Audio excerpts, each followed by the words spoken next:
आपण पाहत आहात जनसंवाद लाईव्ह न्यूज, निपक्ष बातम्या, निस्वार्थ भूमिका. कवटेमहाकाळच्या वस्ती भागात 6 महिन्यांपासून अंधार, तातडीने वीज पुरवठा करण्याची नागरिकांकडून मागणी.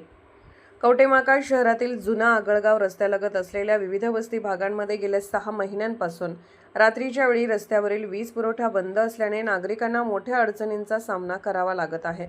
या समस्येकडे प्रशासनाचे लक्ष वेधण्यासाठी नागरिकांनी वीज वितरण विभागाकडे निवेदन सादर करून तातडीने उपाययोजना करण्याची मागणी केली आहे.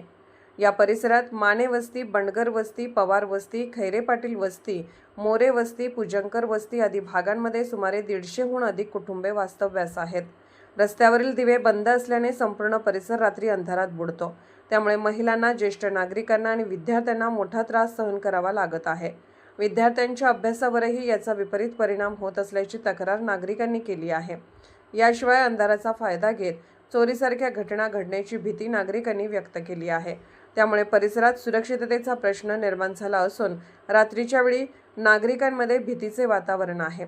या पार्श्वभूमीवर सामाजिक कार्यकर्ते शामुद्दीन पोरेकर, एकनाथ शिंदे, गट शिवसेना शहराध्यक्ष प्रताप पाटील, शिंदे गटाचे तालुका उपाध्यक्ष अभिषेक मुळीक, संघटक अजित पाटील, विद्यमान नगरसेवक संजय भाऊ माने, सचिन बेंडे, बाळासाहेब माने, बबन जाधव, प्रमोद जाधव, सतीश माने, सुरेश माळी, हरी पाटील, प्रभाकर माळी, इतर ज्येष्ठ मान्यवर यांच्या नेतृत्वाखाली नागरिकांच्या शिष्टमंडळाने महावितरणच्या अधिकाऱ्यांची भेट देऊन निवेदन दिले.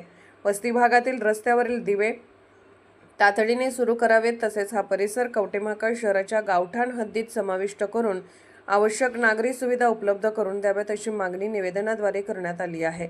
नागरिकांच्या या मागणीची प्रशासनाने तातडीने दखल घेऊन रस्त्यावरील वीज पुरवठा पूर्ववत करावा अशी अपेक्षा परिसरातील रहिवाशांनी व्यक्त केली आहे.